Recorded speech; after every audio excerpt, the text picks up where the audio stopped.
Shout out to Enjoy Basketball. You know, Kenny Beecham, obviously the goat of all this stuff when it comes to talking about hoops. Build the perfect championship team around Luka Doncic using Oh my God. one player from his 2018 draft class, one rookie or sophomore, one Hall of Famer, one All Star, and just to add a little bit of zesty to it, you know, a little bit of a Blacktops vibes, we're gonna add a six man. And this is any guy who's won the six man of the year. And just to preface it, it's the player as they were as the sixth man. So this is just to say that you can't just say James Harden like, oh, you know, James Harden's arguably the third or fourth best shooting guard of all time. So plop him right there. So Ruben, bro, do you want to go first? Yeah. All right, let's hear your team. I've sort of got two versions of mine. Okay. I've sort of got two versions. Okay. So, Luka at point. At two guard, I'm going to take a Hall of Famer. And I'm going to put Dwayne Wade. Okay. Dwayne Wade at two guard. And I'll talk about why I made these decisions a little bit afterwards. At the three spot, I'm going to take someone from Luka's draft, Mikal Bridges. At the four spot, I'm going to take a rookie, and I'm going to take Keegan Murray. Mm. And at center, I'm going to take an all-star. I'm going to take Joel Embiid. And as the sixth man, I'm going to take Manu Ginobili. Oh, that's a cold ass team. Yeah, That's a cold cold team. So the reason why I took Dwayne Wade is he's a defensive juggernaut despite being a 6'3", 6'4", two guard. He's obviously a major athlete, really good at playmaking, at being able to create his own shot, and obviously we know he's great off the ball. If we look at his time with LeBron, right? Like he's going to be able to guy to push the pace. Mikal Bridges is a great 3-and-D player, can guard any of the best players in the league.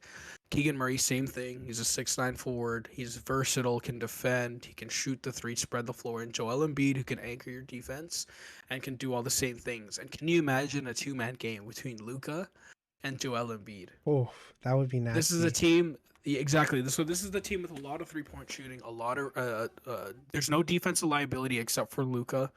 But you cover that a lot with a lot of length and size, athleticism, and then you have one of the greatest six men of all time, also an all-star and Hall of Famer, Manu Ginobili. You can come off the bench. You won't lose.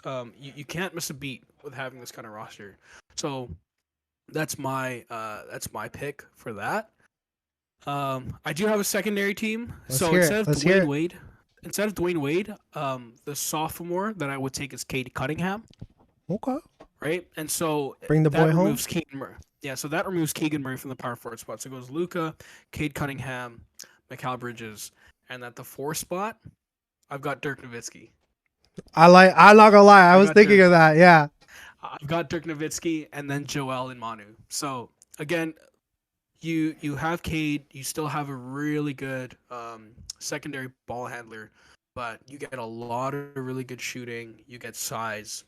You get I think Luka is best when you optimize the offense around him, and if you can at least anchor the defense and have a really good perimeter defender. So that's why I have Mikal and Joel. I think you can kind of sacrifice. It's like almost like punting fantasy stats. I think we're punting a little bit of the overall defensive ability that I had in the first team, but that second team is unguardable.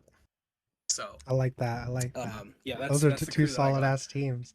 All right, for me, so obviously I got Luka at my point, and I'm gonna put Mikal at the 2 here. You know, I think when you look at that draft, when you look at the player who would absolutely like fit best next to Luka, it's Mikal. My rookie / sophomore is the guy I'm really high on. Gonna get Franz Wagner. You know, he's good off ball. Perfect. He's not a completely liability as a defensive player. My Hall of Famer. Shout out to all the Rockets fans. I'm taking Hakeem Olajuwon, baby. Oh, man, one of the guys I wanted to take. Yeah. Too. That's going. And then my all-star, I'm going to go with Bam Adebayo. And then for my sixth man of the year, my sixth man is unarguably, in my opinion, the greatest sixth man to ever touch the court, Jamal Crawford. As much as he's not going to be there defensively as much as Luka, he's there to get buckets, so that's okay. If you talk about his prime, like six man Jamal Crawford, There's no one I just guarding him. don't think there's anybody who is as skilled at creating their own offense off the bench, being able to be as much of a spark plug, being able to Yeah, create like outside of not necessarily having plays called for you than Jamal Crawford.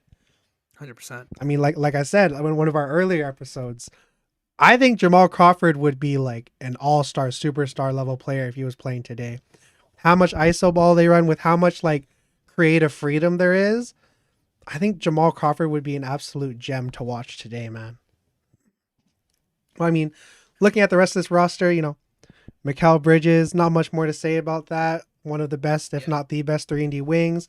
Franz Wagner, somebody I'm very, very high on. He's good off the ball. You saw that how his production didn't necessarily take a big dip. In fact, I think it jumped a bit playing yeah, alongside Paulo. So Franz Wagner, another German to the Mavs. The Hall of Famer, Hakeem Olajuwon. I don't think there's been anybody who's been as defensive versatile and has been as like, we always talk about how Giannis is a gazelle. If Giannis is a gazelle, Hakeem's a fucking unicorn, man.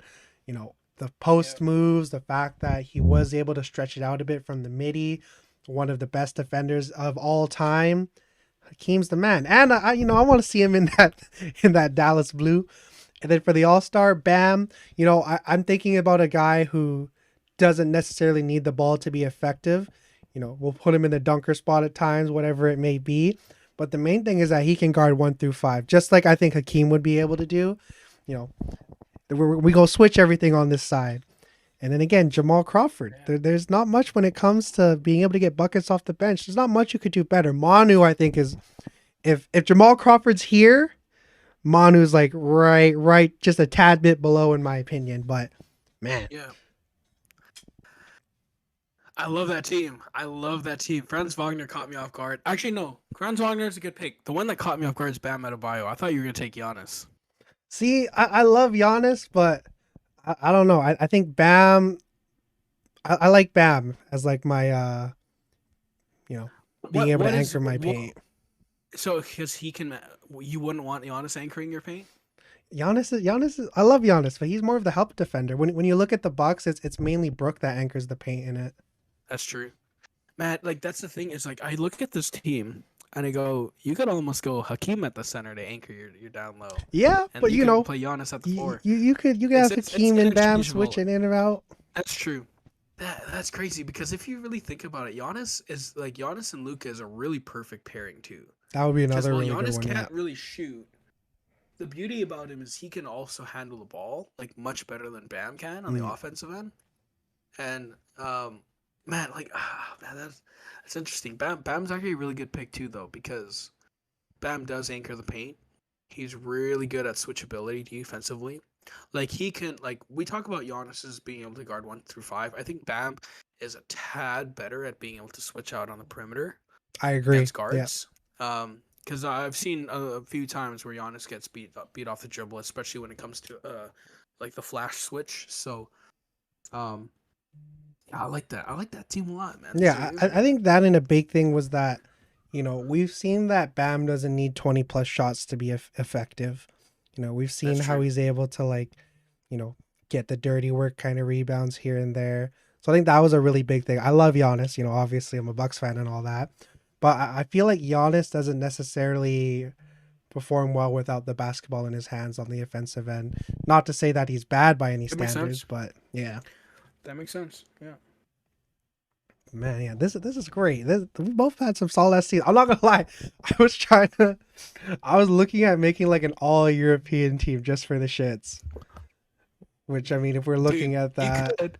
give me I mean, Facundo Campazzo, yeah. All right, give me Evan Fournier. man. Um, I mean, you can do Franz, you can do Mana, you can do Dirk. Your All Star could be Nikola Jokic. You can have It's Giannis all in there white. as You could well. just an all do white team except for Oh Giannis. man, the Mavericks would love that.